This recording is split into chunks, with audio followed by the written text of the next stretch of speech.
Hello and welcome to grammar class. Today's topic is the subject-verb agreement. We all know that in English grammar a sentence has two parts, the subject and the predicate. The subject consists of at least one noun or pronoun and the predicate has at least one finite verb. And the finite verb must agree with the subject, that is the noun or the pronoun, in number and person. But at the outset, please understand that if a verb is in its root form or base form or the first form, it is said to be in plural number. For example, play, run, eat, have, are, were are plural verbs.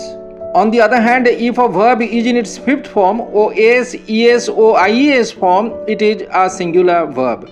For example, plays, runs, is, was, has are singular verbs. And in a grammatical sentence, if the subject is singular, the verb will also be singular. For example, the girl sings. Here, girl is a singular noun, so the verb sings in its fifth form is also singular. Similarly, for a plural subject in the sentence, the verb will also be plural. For example, the girls sing. Here, girls is a plural noun, so the verb in its first form, sing, is also plural. Similarly, the verb is singing is singular for the singular noun girl and are singing is plural for the plural noun girls. Well, the verb must also agree with the person of the subject. The rule is for the first and second and third person plural subjects, the verb is plural, and third person singular subject, the verb is singular. Now, the first rule of subject-verb agreement is that if the two singular subjects are joined by the conjunction and, the verb is plural. For example, John and James play together. Here the verb play is plural. However, if the two subjects express one and the same idea, the verb is singular. For example, slow and steady wins the race. Here slow and steady is a phrase expressing one and the same idea, so the verb wins is singular. Also, bread and butter is a healthy breakfast. Here bread and butter constitutes a single food, so the singular verb is used. The next rule is if the two subjects are joined by expressions such as well as, along with, in addition to, and not, but not, like, etc., the verb agrees with the first subject and not the second subject. For example, the king as well as his ministers was present. Here the two subjects are king and the second subject his ministers. They are joined by as well as. But the first subject king is singular, so the verb was is singular. In the second example, the two subjects are you and John. They are joined by and not. So the verb are agrees with the first subject you and not the second subject John. However, do remember that if two subjects are joined by pair conjunctions such as either or, neither nor, or nor, not only but also, etc., the verb agrees with the second or nearer subject and not the first subject. Now see some examples on your screen.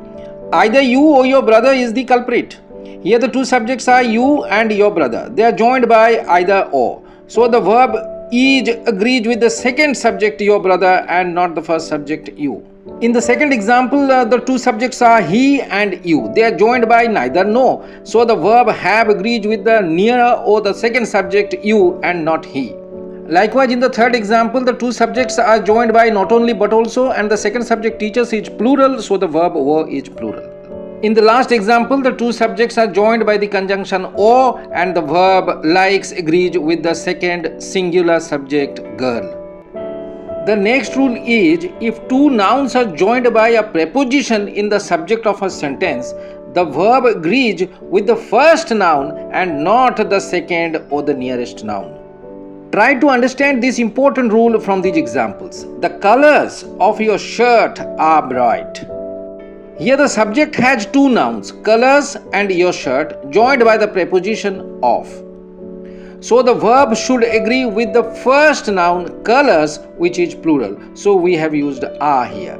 In the second example, the subject has two nouns, people and the sinking boat, joined by the preposition in. And the first noun people is plural, so we have used the plural verb were here.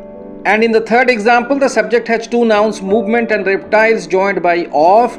Here the first noun movement is singular, so the verb is also singular. The next rule is if the subject is a plural noun expressing a weight, amount, distance, or measure, etc., it takes a singular verb. For example, in the first sentence, 10 kilometers is a long distance. Here 10 kilometers is the subject of the sentence. It's plural, but it expresses a certain distance, so the verb is singular here. In the second example, the subject $10,000 is a plural noun, but it expresses a certain sum of money, so the verb is singular here. But what if the subject of a sentence is a collective noun? Well, if it represents a unit or one whole, it takes a singular verb. But if it refers to its members individually, it becomes a noun of multitude and takes a plural verb. So, a collective noun may take either a singular verb or a plural verb. Now, see some examples on your screen. The committee has elected its president. Here, committee is a collective noun and it has worked as a unit. It has elected its president unanimously, so we have used the singular noun has here. But in the second example, we find that the jury members have different opinions. They are not working as a unit, so we have used the plural verb are here. From the remaining examples also, it is clear that if the collective noun acts as a united group or entity, we use the singular verb for it, otherwise we use the plural verb. Some nouns like economics, physics, news, measles, aerobics, mathematics, politics, cards, etc. are plural in form but singular in meaning, so they take a singular verb. For example, politics is not everyone's cup of tea. Politics is plural in form but singular in meaning, so we have used the singular verb is for it. Similarly, there are some nouns which are singular in form. I mean, they look like singular nouns but plural in meaning, like police, cattle, swine, people, cannon, etc. And these nouns always take a plural verb because they look like singular nouns but they have a plural meaning. For example, people have a short memory. The police have arrested him. Here for police and people, we have used the plural verb have. In English, there are some nouns which are always used in their plural form, and these plural only nouns always take a plural verb. Reaches, scissors, trousers, glasses, spectacles, tongs, etc. These nouns always take a plural verb. For example, your glasses are broken. His trousers were torn. In the same way, there are some nouns which are always used in the singular number. These singular only nouns always take a singular verb. For example, advice, news, media, stationery, furniture, scenery, crockery, etc. cannot be used in the plural form, so they cannot take a plural verb. For example, your advice is not solicited. The furniture is expensive. Since advice and furniture are used in their singular number, we have used the singular verb is for them. The next rule of the subject-verb agreement is that if the subject is a distributive pronoun or determiner or an indefinite pronoun like each, each of, either, neither, neither of, many, each and every, everyone, someone, nobody, etc., they always take a singular verb. For example, each boy was punished for the mischief. Here we have used the singular verb was because the subject is each boy. In the same way, neither of them was present. Here also the singular verb was is used because the subject is neither of them. Up next is the important rule that the verb coming after a relative pronoun agrees not with the relative pronoun but with its antecedent or the original noun that comes before the relative pronoun. For example, in the first sentence, the men who work hard get success. Who is the relative pronoun and its antecedent men is plural. So the verb work in its first form agrees with the plural antecedent. But in the second sentence, the relative pronoun who has the singular antecedent man. So the verb walks is also singular in agreement with the singular antecedent. So we must make the verb of the relative pronoun agree with its antecedent. The next rule is, if a singular collective noun is joined with a plural noun using of, then the verb will be singular. For example, a bunch of keys was lying on the table. Here the collective noun bunch, which is singular, is joined with the plural noun keys using of. So the verb was agrees with the singular collective noun and used in the singular form. It will be wrong to say a bunch of keys were lying on the table.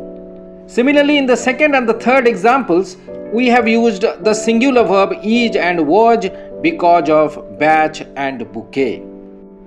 Next, if two nouns are joined by apostrophe s, the verb agrees with the second noun. For example, the boy's books are old. Here the two nouns are boy and books joined by apostrophe s in the possessive case. So the verb are agrees with the second noun, which is plural.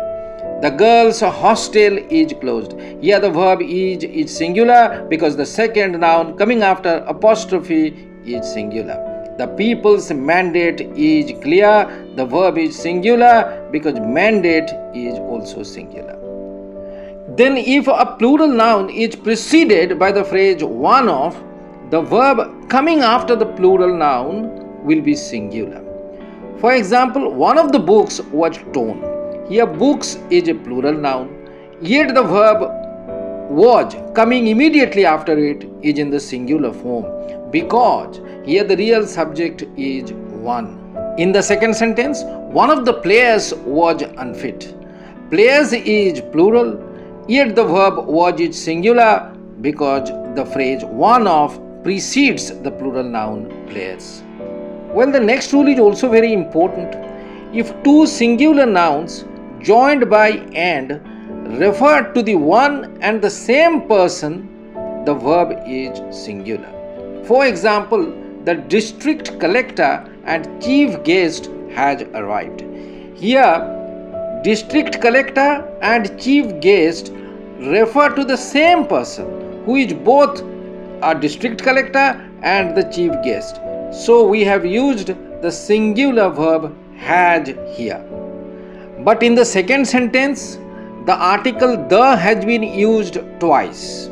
The district collector and the chief guest refer to two different persons, not the same person, so we have used the plural verb have here. The next rule is, if the subject has an expression of quantity or fraction coming before a noun, the verb agrees with the noun and not the expression of quantity or fraction.